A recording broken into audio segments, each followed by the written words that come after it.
I'm the candidate for the North District seat on City Council. I think it is important that I do ask this question for the citizens.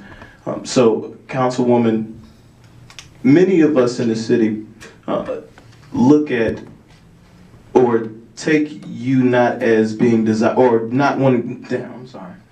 not desiring to be on council because of your recent attempt to run for Clerk of Court during your current term.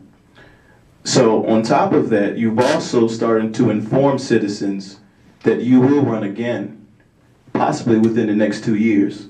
So my question to you is, why should citizens vote for someone who only wants to use the council seat as a placement holder until you can run again? Well, you need to check your sources. You're lying. I have no idea for running for Clerk of Court. I'm running for City Council, and I told you, Mr. Bethany, when you text me, call me, whatever, that this will be my last run for Councilwoman of the City of Newport News. So if you want to listen to your sources instead of me, that's your prerogative. But I think you should act like a grown-up, and come to me. We knew you. I knew you before now. So you could have talked to me instead of going to your sources and get what they are saying that I'm saying, because it's not true. I think you got your answer. Did you want I to did. make No. You got 30 seconds left to say why they should vote for you. Well, again, I'm the most passionate candidate to move the city forward. Of course, some members already don't lack personal ambition, but I have the ambition to move the city forward. So please help me and join me in ushering in the next generation of leadership for our city by voting for Curtis Bethany on Tuesday, May 1st. Councilman Scott? Yes, it has been a pleasure, and I have to thank you, SCLC. This has been the most spirited conversation we've had during the forums, and I'm glad to hear what my opponent has to say, because prior to today I had no idea why he was in the race. But anyways, going forward, I just want to talk about a few things. We need to start to make it one city. We have to spread our resources evenly across the 3 districts.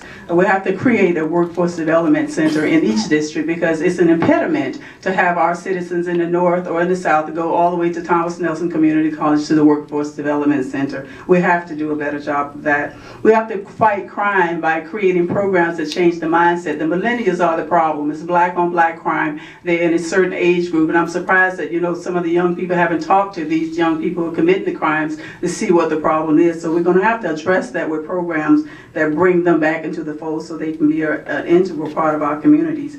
And we have to revitalize our aging communities by doing community maintenance. We have a lot of aging communities that have really nice properties, but the neighborhood is starting to look a little blighted because some of the maintenance isn't done because of some of what I said before, an aging population. And we must invest in our small businesses through entrepreneurship seminars, and the Economic Development Authority has started one. And they are on the cusp of something I think is really great. I was at the meeting last week, and they talked about how they could get funding to start their businesses. And this is what's going to make Newport News a great city. And more importantly, just on May 1st, vote Sharon P. Scott for Newport News City Council. I am their only clear choice. I have a passion for the community. I don't show it by talking. I don't go behind somebody else's back and tell them what I want them to know. I tell everybody in public,